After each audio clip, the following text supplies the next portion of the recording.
Il y a bien longtemps, mais Marcel is back. Et vous savez ce qu'il m'a dit? Il m'a dit, le niveau des océans monte parce que la température de l'eau de l'océan se réchauffe. Alors ça, c'est encore une sacrée nouveauté pour moi. Moi, je pensais que c'était dû juste à la fonte des calottes polaires et des glaciers. Et ben apparemment non. Alors ça mérite une vérification et pour ça, une petite expérience. En attendant, le résultat de cette expérience, je suis monté au Semnoz à 1700 mètres d'altitude, à côté d'Annecy, pour rester les pieds au sec. On sait jamais, des fois que ça monte d'un coup.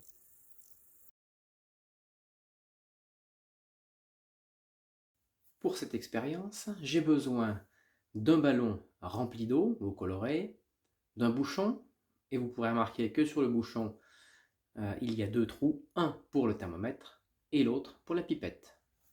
Je bouche le ballon, le thermomètre et la pipette sont plongés dans le liquide. On peut alors lire la température de l'eau, 24 degrés, et le niveau de l'eau dans la pipette. Le cristallisoire contient de l'eau chaude, à environ 60 degrés, et je vais y plonger le ballon. Et maintenant, j'attends. Oh! On observe que la température de l'eau dans le ballon a augmenté,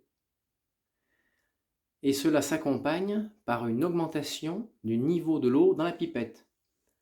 Début de l'expérience, le petit repère noir, et maintenant, on voit la trace en haut du tube. Si le niveau d'eau monte dans la pipette, c'est que l'eau dans le ballon prend plus de volume. Marcel avait raison.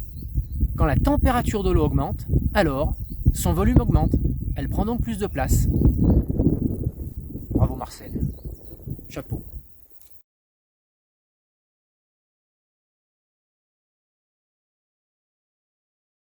Si la température de l'eau de l'océan augmente, alors le volume de l'océan augmente, ce qui entraîne la montée des eaux. Et Marcel a bien raison, c'est effectivement une des causes de l'augmentation du niveau de la mer et de l'océan.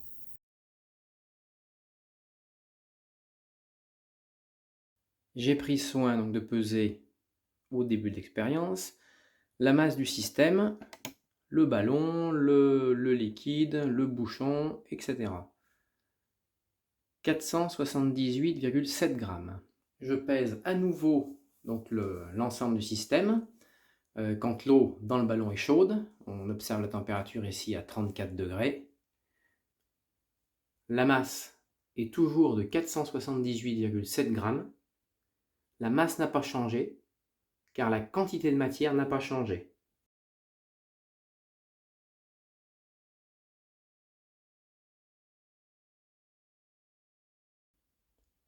Voici la formule permettant de calculer ρ, la masse volumique. Si la température augmente, alors on sait que la masse reste constante, mais que le volume va augmenter. Alors, mathématiquement, la masse volumique va diminuer.